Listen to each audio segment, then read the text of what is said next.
Hey everyone, welcome to the second episode of the Heavy Metal Lore of Guilty Gear's video series. The Guilty Gear series has been around for a long time. It was released in 1998, same year that I graduated from high school. Damn, I'm old. That was 26 years ago. In its 26 years, it has seen a myriad of sequels, spin-offs, and products. It is filled with a myriad of heavy metal music reference and fun trivia. Let's dive into another round of characters and some of the trivia and metal references. Entering the arena is Kai Kisuke. He is a rival to Soul Bad Guy and acts as a secondary protagonist. He is a Knight of the Holy Order and carries this in his design and character.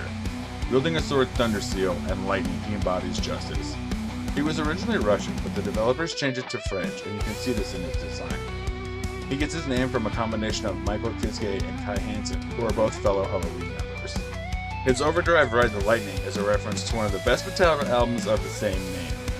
He has a belt buckle with the word Hope inscribed on it, which may be a reference to Trunks from Dragon Ball, as they share the same Japanese voice actor, or they may be lyrics from an Iron Maiden song Revelation. His stone edge in Zerd is called Durndale Call, and takes its name from the sword of the same name, which was a sword used by the hero Roland in French folklore.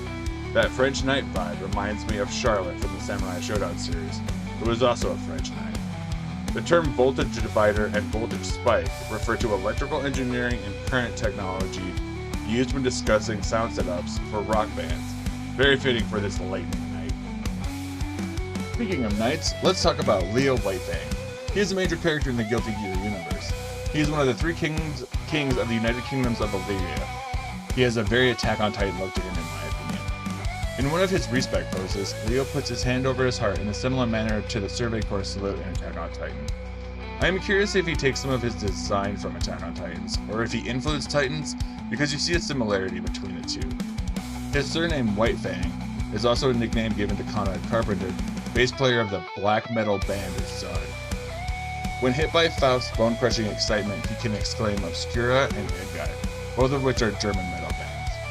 Another German-based melodic death metal band, McSchotten, produced the song Blitzschlag from their album Prologue.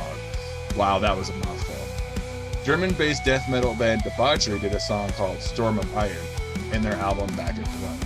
His Brunhilde stance was named after a famous shield-maiden Viking in Germanic folklore named Brunhilde. Next on the roster is May. She is a recurring character in the series and is the first mate of the Jellyfish Pirates. All I can think about is SpongeBob and Patrick. She completely is devoted to Johnny, her captain, and the person who raised her after the Crusades. Her name is most likely inspired by the Queen guitarist Brian May, and her anchor's name is Bohemian, probably after the Queen song Bohemian Rhapsody. In pre-release concept art for the original Guilty Gear, her anchor wasn't announced. Her birthday is May 5th and is celebrated not only on Cinco de Mayo, but also goes along with the first week of May being May Day in spring. Her captain is the Sky Pirate Johnny. He is like a Robin Hood of the sky, helping those less fortunate. He is flirty and debonair, and this hides his dedicated noble spirit for helping and caring for others. His entirely black outfit may be a reference to Johnny Cash, who is known as the Men in Black.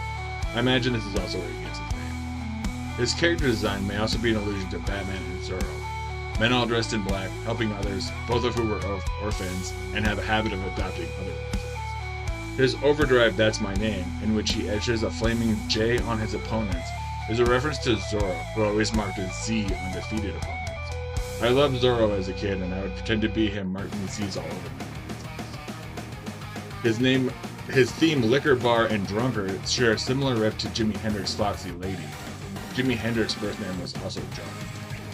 In Strive, one of his quotes is, "You gotta know when to hold him," and is possibly a reference to the Kenny Rogers song, Big Game. Moving on from the noble air pirates of Guilty Gears, entering the arena is Chip Z'Nuff, a former drug addict and trafficker turned ninja. This Billy Idol wannabe shares many similarities to the musician. Billy Idol was known as one of the more serious cases of celebrities to use drugs. He reformed after a near-fatal motorcycle accident in 1990. This is similar in the way that Chip was into the drug scene until he was saved from drugs by his master. His alliance and apprenticeship with Slayer is reference to the friendship of Billy Idol and Ozzy Osbourne, both of them being British and making it big in the US. Slayer is also a reference to Ozzy Osbourne. He is named after the bassist Chip Z'Nuff from the band Enough Is Enough. His main theme song, Sucka Sage, feature prominent bass solos, and Chip has a tendency to use a two-fingered hand posture, similar to the fingerstyle of a bass guitar. His trait of being an American ninja may be literally lifted from the 1980s movie series American Ninja. Are you kidding me? This was one of my go-to movies as a kid. I had an unhealthy relationship with ninjas. Let me just say that I dressed as a ninja for Halloween multiple times. He is not Japanese, but seems to be Japanese otaku. His random Japanese quotes show this, as they are usually just the names of foods he likes, or just cool words, like sushi, sukiyaki, bonsai, fish rolls, beef bowls for. They have since changed this, and he uses real names for his attacks, which may imply he has learned to speak the language, but he still uses these words in the story. Les Paul is the name of his arm blade, and is named after the musician Les Paul. Chip is often the butt of jokes in BlazBlue, with there being several instances of characters poking fun at him. In Strive, he is assisted by a modder named Dodo Mazaki. Thanks for watching this video, everyone. I want to break up this video series so that it's not one overly long video. I got all of these facts off the Guilty Gear wiki and will link below. I also added some personal notes and thoughts throughout the video. I enjoy the idea of learning where ideas come from, and how even just a little bits can add an immense amount of detail into a world.